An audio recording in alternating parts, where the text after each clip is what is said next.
Hello,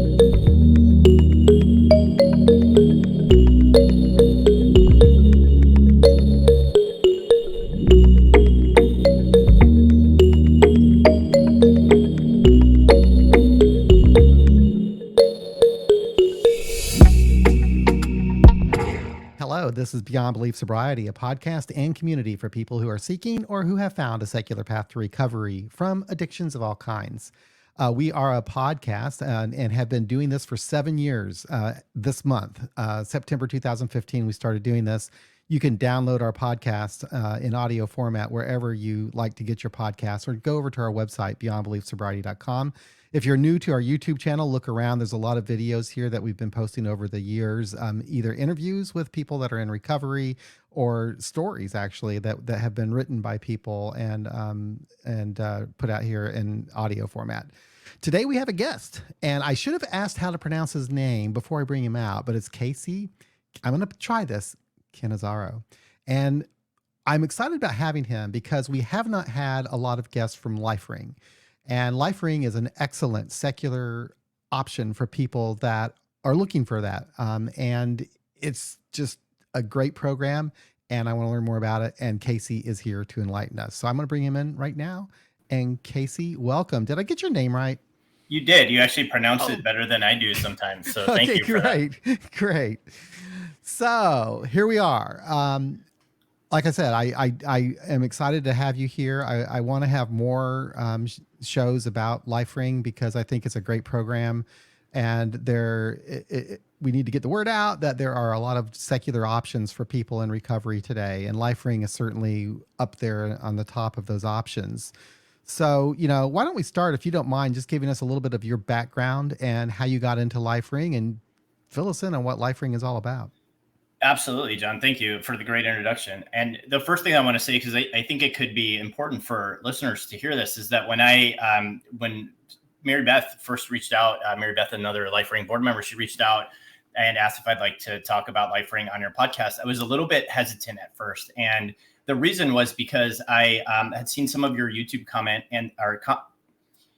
YouTube content. And then I looked at the list of your episodes, and I saw so much AA involvement, and I said, I don't know if I'm going to be a good fit, because so much of my own personal experience is acknowledging that AA and 12-step programs are a really important part of history, and they work for a lot of people. But so much of my own experience is about finding something other than AA, because I didn't have the best experience with AA, and I kind of ran and searched for something else. But I'm really glad that I had that experience, because the next thing that I did was listen to a handful of your episodes, and I embraced the differences. And I'm so glad that I did, because as I listened to those episodes, especially the later ones, I heard something miraculous happening. And it was like an open-mindedness and a willingness to question things. And that's where it started for me. And I love that. I questioned a lot of things, and I heard on your previous episodes numerous times the importance of or the value in motivational interviewing, just for one example. And motivational interviewing is something that is really becoming a huge part of the way that we do treatment these days. And it's not something that really lends to the tenets of the AA program. And so hearing you talk about it and ask questions, and then introduce guests from other guests from LifeRing and Smart Recovery, and talk about refuge recovery and recovery dharma, and ask questions about harm reduction, I said, you know what, this is the perfect fit for a podcast for me. So I'm happy Casey, to say all that. What has happened is, so I've gone through an evolution. So my recovery started out in 1988. And it was AA, because that's all I knew at the time. And I was in there for 25 years, realized I was an atheist, and started talking about the program in my own language, and it wasn't welcomed.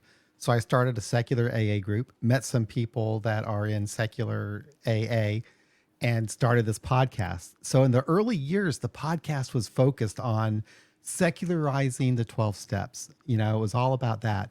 But gradually over time, I evolved kind of away from AA to the point where now I don't even consider myself a member of AA, but rather just a person in recovery who's interested in secular paths to recovery.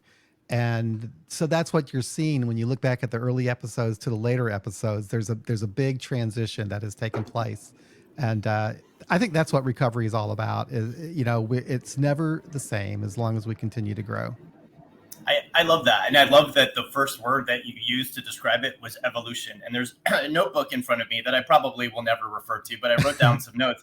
The biggest word on the notebook, and I can't show it to you because my handwriting is too messy, but the biggest word on here is evolution. And I believe that is so important to each of our recovery journeys. And, leading into LifeRing a little bit, my favorite thing about LifeRing is I've asked this question over the years as I pursued an education in substance use treatment counseling, and I'm working on a coaching certification. I'm always asking the question, is it possible for a recovery organization to evolve as quickly and as efficiently, maybe efficiently isn't the best word there, but as quickly and thoroughly as our understanding of addiction and recovery and treatment is evolving? And I don't know that when it comes to like 12-step programs that the answer to that is yes. Certainly a big part of my hesitation to continue with them is the lack of evolution. You have people in a room pointing to a book that was written 80 years ago going, it's all in here. Everything that we need is in here,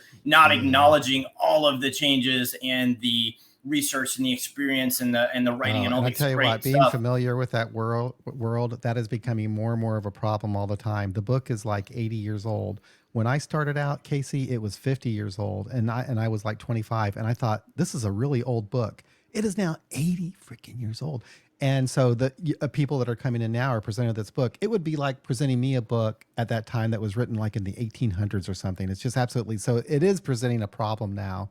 But I don't know where it's going to go with that, but you're right. You are absolutely right about that. Anyway, sorry for interrupting you. No, that's great. What that reminds me of is another book. This book in particular was written about 2,000 years ago, and people like to use it to point out, their belief system and different things. And book. Yes. And I have personally called, to me, a lot of 12-step ideology. It reminds me of like the organized religion of the recovery world. And certainly some people seek that out and some people need it. I was not one of them. And I want to go back to that word evolution and that question that I asked, is it possible for recovery organizations to evolve? When I first started to get involved in LifeRing, it was really important to me that there was that evolution. And at first I didn't know. I was invited to and joined the board of directors, and I showed up kind of hesitating, like, okay, is there an open-mindedness here that I need? As things change, are we willing to take a look at them? And I'm happy to say that a few hours ago, I was in a LifeRing meeting with the strategic planning committee for LifeRing. And we were talking about some things like language, like the word abstinence. Like, is it necessary to have that throughout? Is that the message that we really want to communicate? Don't let the best be the enemy of the good. If abstinence is a goal for a lot of people, is putting abstinence in the forefront of everything going to allow people that may not be there yet or may not want to be there? Is it going to help them to feel included? And so we were talking about that. We were talking about how much the word sobriety shows up. Is it time to look at our philosophy and really look at the wording? And I love that. That's what I'm there for, is that we're looking at those things. Something interesting, and again, I'm sorry for interrupting, but I took a course here in Missouri to become a certified peer support specialist. And that was a great opportunity for me to learn about recovery and what's going on in my state. But interestingly enough, what I learned in, like, I think the very first course is they gave us the definition of recovery, and that SAMHSA came up with. And nowhere in that definition does it mention sobriety or abstinence. But what it does talk about is a process of change. And so I have latched on to that as what recovery is. It's a process of change where I build a healthier, more productive life to be the best that I can be. And I agree that I think it's a worthy conversation to have, should abstinence be in the language? And, because you want to meet people where they are, and not everybody is ready for that, but they are ready for some change. Yeah, and I remember you talking about that on a previous episode, that specific definition. Homework. Yeah, I had to, and I enjoyed it. I enjoyed every second. And so, that definition of recovery. And right before you pressed record, you commented on the how much you've seen LifeRing grow. And I got involved in LifeRing just before the lockdown of the pandemic. And so my first month of meetings were in-person meetings. After that, everything shifted online. So 98% of my experience in LifeRing has been online. And I watched the first meeting I ever went to. I think there were 5 of us there. And I love that about it. But when it shifted online, all of a sudden we had 10 and then 20 and then 30 and then 40 and then 50 people in online LifeRing meetings. And now we've probably added a couple hundred of meetings in the last couple of years that have attendance upwards of 40 and 50 people. And the interesting thing to me about that is a lot of the people in these online meetings may have their video turned off or may just write just listening as their name tag. And we have to kind of ask ourselves, well, who are these people? They're anonymous, so we can't know who they are.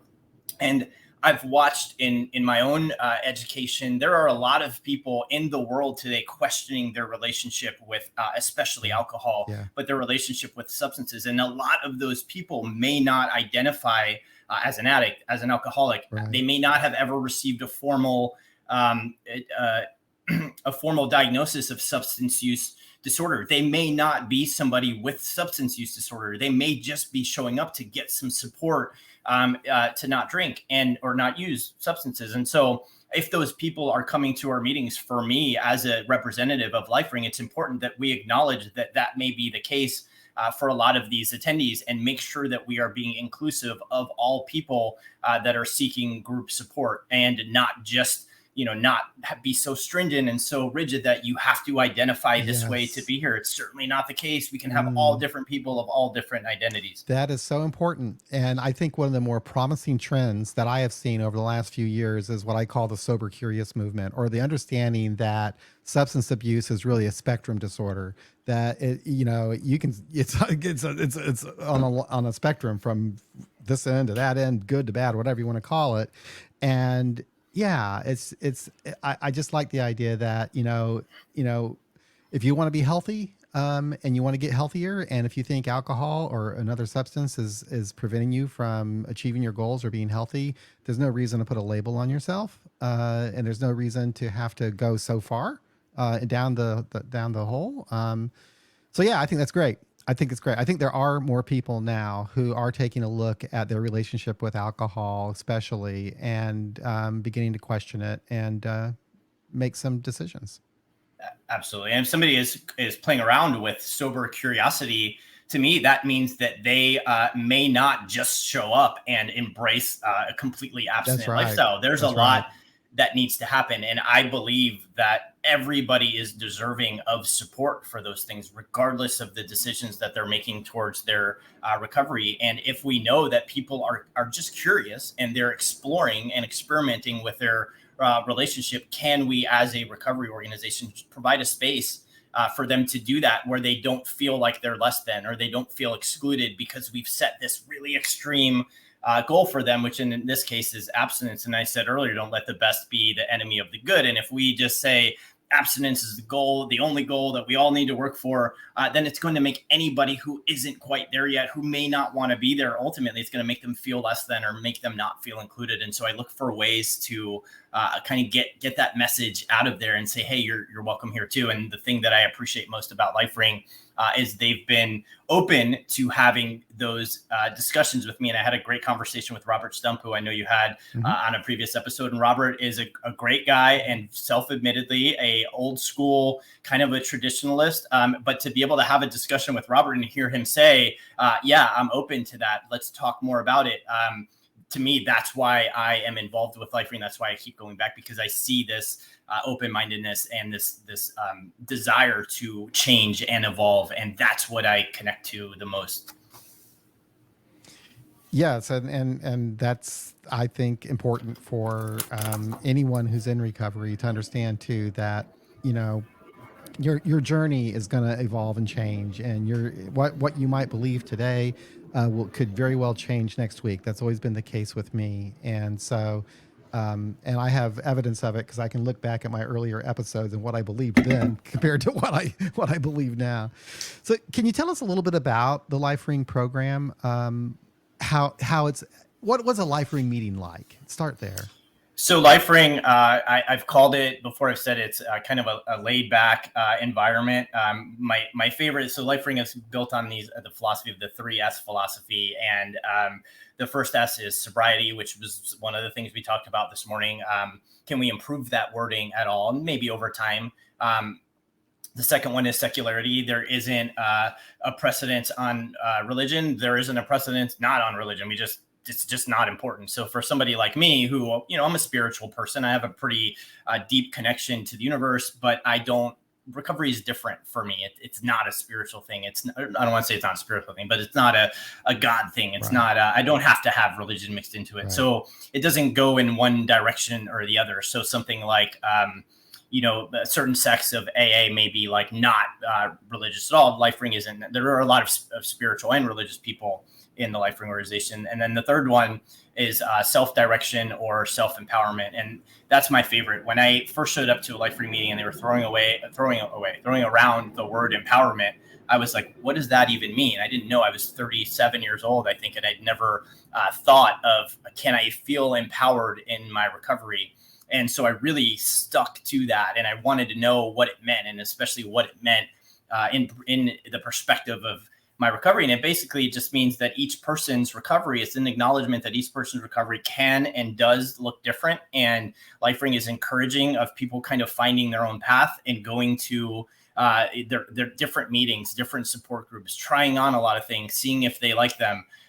There isn't like, this is the rules and you must follow them. There isn't, this is the path, the work that you need to do. Each person is encouraged and empowered to do whatever work that they want that can be beneficial. And then we show up to a meeting, which is a group of people. The topic of a lot of LifeRing meetings is how was your week, which is really just a prompt and a lead into, hey, what's going on for you? What do you want to talk about as it relates to your recovery, or as it doesn't relate to your recovery? And here's a group of people that have some shared life experiences, some different life experiences that can provide each other support. Another thing that happened in my first few LifeRing meetings that blew me away was crosstalk. Somebody would share, in the case of my first meeting, I showed up to my first meeting, I was a wreck. I was in treatment at the time. I cried through most of my share, and I'd had the experience of doing that in like an AA room, and then it just moves on. Super vulnerable, right, needing like a hand on my back or somebody to just say, me too, Casey, me too. I've been through that. But it would just move on to the next person and then on to the next person. And I can see, a value in that, though it doesn't work for me. Right. So in a LifeRing meeting, I shared and I was crying and super vulnerable. And somebody like talked to me. They gave me support, like there face to face. And that moment changed my life. And then that happened time and time again. And then I saw other people show up and connect to that and go, what's happening here? A lot of times it required like an explanation, like, yeah, it's okay to support each other. And so those are kind of the basic tenets, is that, you create a personal recovery plan. It can look 1,000, 1,000,000 different ways if you want it to. And if there's anything that as I was recommending people check out LifeRing, it's definitely less rigid, but also less structured, I would say, than something like a 12-step program. And there are people who maybe need that structure, the extra structure. And so maybe for some people, it's not structured enough, but it can be if you wanted to, and you can use it to supplement other things that you're doing in recovery. Is it somewhat similar to SMART, which I'm more familiar with, where there are like specific tools that are based upon cognitive behavioral therapy that you like recommend? Is there anything like that at all, or is it just more of just a mutual support group? Mutual support. I'm a huge fan of SMART. SMART is very science-based. I know that the SMART facilitators undergo the training and they take on a little bit more of a leadership role than, say, the person who is in LifeRing. We call the person a convener. And the person really is just there to facilitate the discussion and make sure that it's going in the right direction and kind of manage the meeting. There isn't any suggestions of use this tool or that tool. There isn't any underlying clinical methodology like SMART uses CBT. So it's more, it's kind of like the most laid back version of a mutual help support group. I can see how that would be valuable, actually. I mean, there's good in all of these things. I mean, all of these recovery programs have, benefits to them that might be great for one person and not so great for another person. I think it's a good idea to kind of mix and match some things. When I hate people from Smart get so upset with me when I compare it to other programs, but I can't help but do this. I love Smart Recovery. I love it, and I've been to a lot of the meetings there, and I love the program. And then most of my experience has been with AA. What AA does really good, in my opinion, is a strong sense of community. Smart, because of the facilitator aspect of it, it feels like you're more like in a group therapy session than it does with a group of friends who are being supportive. And without having really been to a LifeRing meeting, I wonder if it's more towards that, that feeling of you're there with friends who are supporting you in your goals, not necessarily there to have a facilitator suggest a tool that you can practice there in front of everybody. Not that there's anything wrong with that, but that's what. Yeah, well, I think that's great too, and I'm so glad that exists. And I showed up to LifeRing, and LifeRing just fit immediately. It felt good. Had it not, the next place I probably would have spent a lot of time would have been Smart Recovery, and I probably would have found a lot of really great, valuable things there. But for now, working as someone who's a treatment professional, I recommend Smart Recovery oftentimes. And I think it's a great resource for a lot of people. It definitely has those elements to what you said. And LifeRing, again, is, like a group of, friends with something in common getting together. And I wrote down somewhere in my messy notebook, what are the factors that you can find throughout in any of these programs? Certainly community, you mentioned, connection, support. Something that AA has that LifeRing hasn't really achieved yet is convenience. And I remember learning this about the fast food industry a long time ago. What makes the McDonald's as popular as it is, something that people don't think about often. But if you're in Australia and you walk into a McDonald's and order a Big Mac, you're gonna get the same exact Big Mac that you get here in San Diego. And that convenience factor that you can walk into a location that's 6,000 miles away and know exactly what you're gonna get is a huge benefit to something like AA or NA, that you can be anywhere, you can be traveling, and you can go to a meeting, and generally the format of the meeting is going to be very similar and something that you're used to. While LifeRing is international and there are hundreds of meetings all over, we don't have that scope quite yet. I think you're in Kansas City. I don't think LifeRing has any meetings in Kansas City, but a good thing about that is that, so for me, my needs in recovery have evolved and changed a lot in the last 3 years. And so I, in the beginning, was going to a different meeting every day of the week. I don't feel like I need that anymore, but there have been specific needs that I have had. And one of those was a meeting for specific parts of my identity. And so I went to LifeRing and I said, hey, I'd like to have a meeting that's very specific to this aspect of my life. What do you think? They're like, yeah, let's do it. Go ahead. No questions asked. And I created a meeting for queer individuals that wanted a secular path to recovery. And that was awesome. And it showed me that LifeRing was willing to get behind me and back this thing, because it meant that the word was getting out and more people would have this safe space to come to. And then they asked me to join the board of directors, and that has been really fantastic. And I've seen people come with similar things. Somebody said, hey, I'd love to have a Polish speaking meeting. Yeah, let's make it happen. And LifeRing does everything that they can within their resources to help make that happen. So if you were to show up to LifeRing and love it, but some need wasn't being met, there is a way within LifeRing to make that happen. And that is, again, that evolution process that I'm in love with. So tell me this, Casey.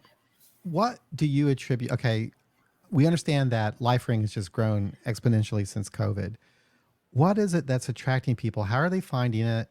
Why are they finding it? And why are they deciding to go? Do you have any idea of who these people are and why they're choosing LifeRing?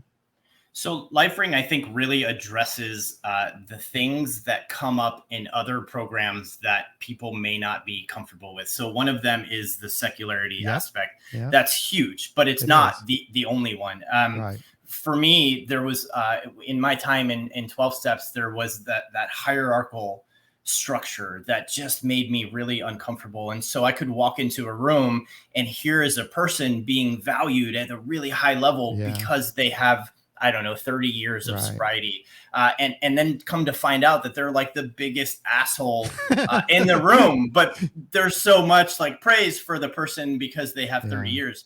So LifeRing doesn't really have that hierarchical structure. There isn't sponsorship. There are things about sponsorship that have always made me uncomfortable. Certainly, same here. Unfortunately, there are some groups that have really abused that. It could, when it's done right and done well, it could be really good, but so often it's not. Yeah, and there's a documentary I watched a couple years. Actually, I watched this in school called The 13th Step, which really it's a documentary. It's kind of one-sided. It's what documentaries are, but it has a lot of really good information about some of the things that have gone wrong because of sponsorship. And so that's one. I can go to a lot of LifeRing meetings and not know how long somebody has been clean and sober. And to someone in AA, that might sound awful or dangerous, but it's really not. Like, we're all there for a common purpose. It really doesn't matter in that dynamic on the LifeRing platform. It really doesn't matter what drug of choice, what was someone's drug of choice. Maybe it's behavioral. That doesn't matter. I don't need to go into a specific room because my drug of choice was benzodiazepines or methamphetamine. We can all coexist in one place. We don't have to hide our language and say alcohol when we're really talking about cocaine. So that's very free and welcoming. And then there are a lot of folks who have not had great experiences in 12-step programs for those reasons and others. And those folks need like a safe space to talk about it. There are people who constantly come to LifeRing meetings that are going through that deprogramming process I've been, there are things that pop into my head and I'm like, where did that come from? Like that's bullshit. That's not real. Like, that's not fact. It's not truth. Where did that come from? And it's from something that, was ingrained in me in a 12-step program 5 or 10 years ago or 20 years ago. And I so relate to that. I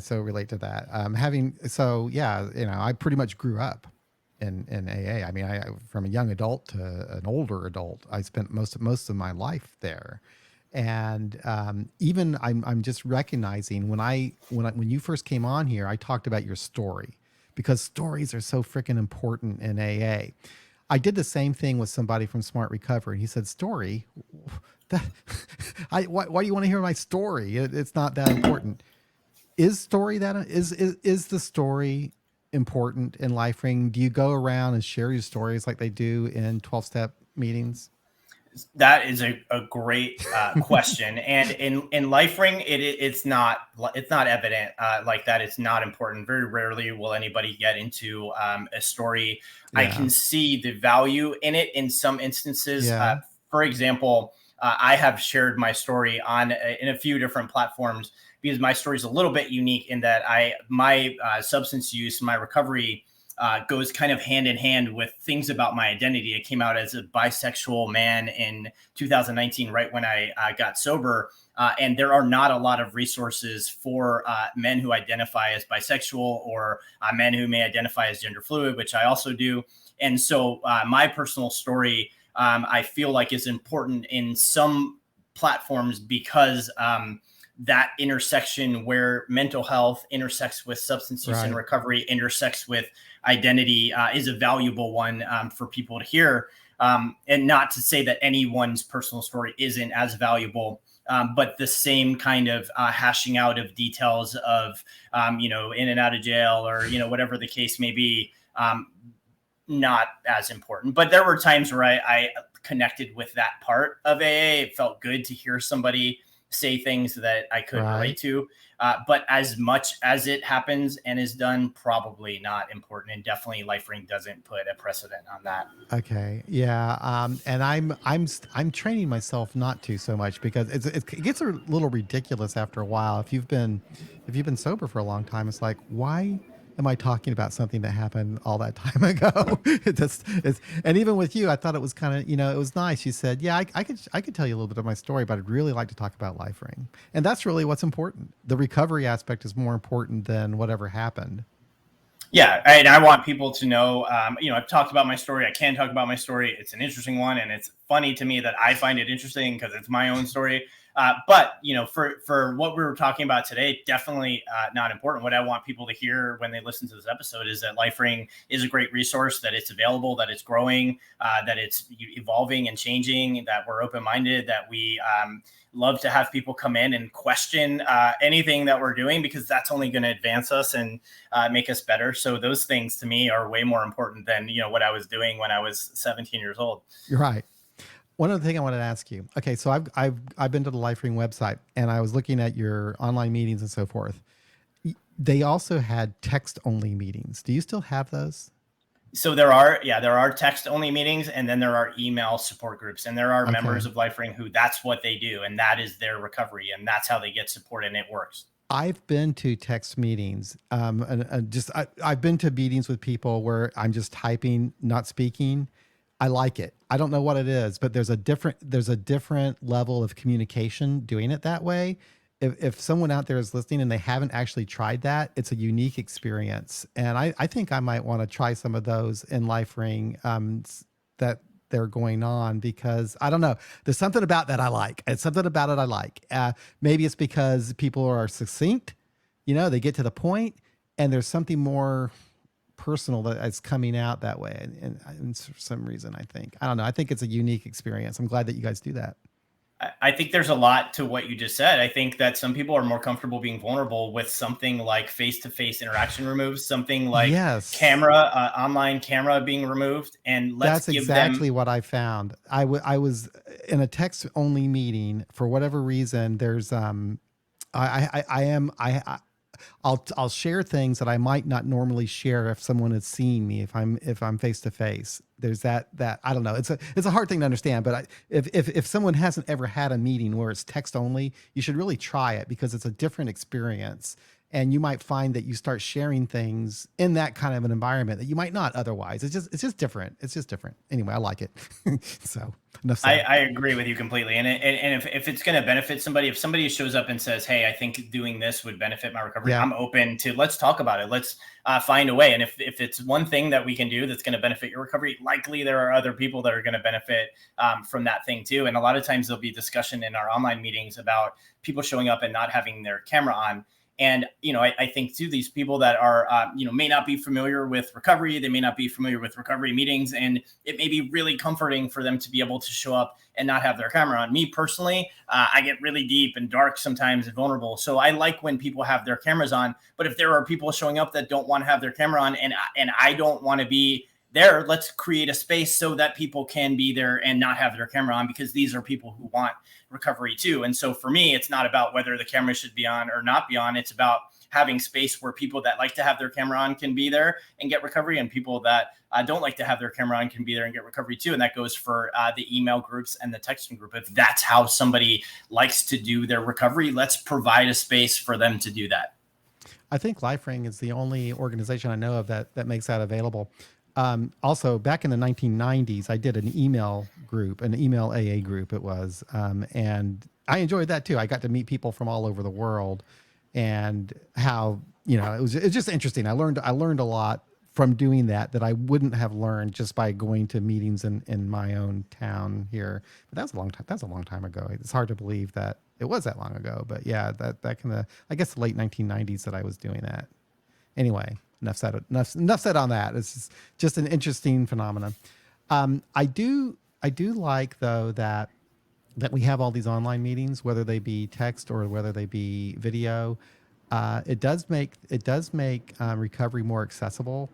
It gives people an opportunity to try it out. I remember I remember going to my first meeting, and at that time everything was face to face, and I actually went to the door of the meeting for like 2 weeks before I actually opened it up. There was something about actually going to a meeting that terrified me, and it's nice that you can have the opportunity to just log on, a Zoom meeting, and you don't even have to turn your camera on, and you can experience it and not have to worry about, did somebody see me walk in the door or whatever that you might be worried about.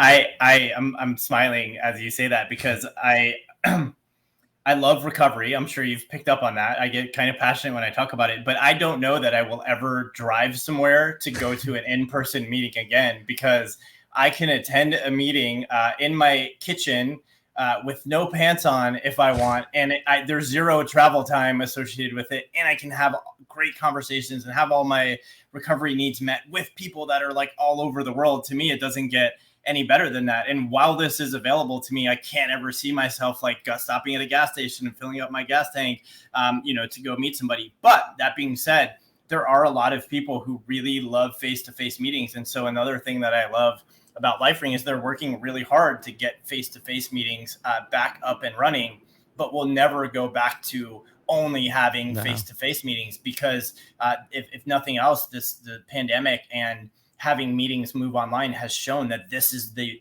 best way for growth. This is the best way to get the message out. This is the best way to get lots of different people and lots of different places support. And when I show up to those meetings and see people with their cameras off, sometimes I ask myself, are these folks who would be in these meetings if it were face-to-face? Probably not. And if they were, they'd probably be like you and waiting outside for 2 weeks, or maybe never coming back. And the fact that we're able to make mutual help and support and recovery support available to anyone, anywhere, I love that.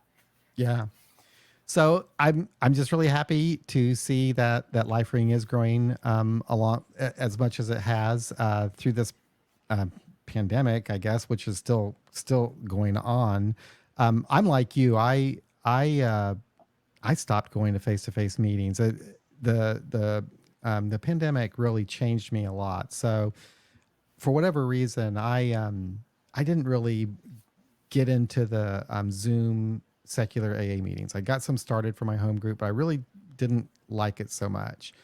But I was getting a lot out of the podcast itself, talking to all the different people I get to talk to from different walks of recovery and learning. And I decided that, you know what, I'm going to retire from AA. I'm no longer an AA member. I'm not really interested in that. I might go to a meeting every once in a while if I want to, but I'm not invested in that. But I wanted to just kind of build my own community around this podcast. So now I just have a meeting like once a week for listeners. If you're a listener out there and you want to attend this meeting, it's on Tuesday at 7. We just play a clip from a previous episode, and then we go around and use that as kind of the basis of conversation is what we do for that meeting. But I found it's been really satisfying for me to have that. Just to build a community around this has been helpful to me. And I like not having to be pegged down as in a certain category of person in recovery either. I can just be whatever I want and go whatever kind of meeting I want to, which honestly, I say I can do that, but really anybody can do that. And I would recommend it that you mix and match different types of meetings if you're just wanting to learn about the different types of groups that are out there. I like that a lot. I like hearing that. And I'm excited for kind of how your evolution and that is going to continue. And as you were talking about it, I was thinking, throughout the course of the pandemic, there was one time I was reading and I'm like, it'd be great to have people to discuss what I'm reading with. And so I created a book club with people from all over the country that could never have happened if it wasn't online. And we read like 4 or 5 books that had to do with recovery. And that was fantastic. And then a couple months later. I love that. I did a podcast episode with someone who did the same thing, a book club, and she started it on her own because she didn't want to do any other sort of support group or anything like that. So she did a book club, and it's turned out great. Yeah, that's awesome. And a few months later, I found myself in like a queer men's spiritual circle that met online. And like, that was something I couldn't have done if it wasn't online. Various recovery groups. I've been to meetings like all over the world because they're on the online platform, different recovery organizations, just so many things that I never would have done. And now I have this mentality of if the kind of support that I need in my life right now, it doesn't exist, let me create it. Yeah. And because if I need this kind of support, it's very likely that somebody else needs this kind of support too. And I feel that way strongly about LifeRing. And that's why I was excited to come on to a secular recovery podcast and talk about LifeRing, because it is such a great secular option for recovery, and more people need to hear about it. And it won't be for everyone, and that's totally okay. But if somebody is listening and thinking, hey, I like the way that sounds, it might be for me, I encourage you to check it out, because there are so many different ways to check it out. Some of them are text meetings and online meetings where you can have your camera off, online meetings where your camera has to be on if that's what you like. Everyone has their camera on, meetings all over, meetings all times a day, meetings in different languages. And it's cool to be part of an organization that's growing and able to sustain that growth well. And that's really nice. Well, Casey, thank you so much for coming on and talking about LifeRing. I really appreciate that. I want to do more of these episodes about LifeRing, or have people from LifeRing come on in the future as well. Is there anything that we didn't talk about that you think we should hit on before we call it a night? I think we covered a lot. And I think for me, the idea that I can be empowered in my own recovery is the one that I connected to the most. The fact that LifeRing is secular might be the thing that somebody else connects to the most. The opportunity to create a personal recovery plan could be something that somebody else connects with. And those to me are really the important things that I wanted to make sure that we touched on. And we certainly did. And we talked about so much more. So thank you for that. All right. Well, thank you. I really appreciate it. All right, John. Take care.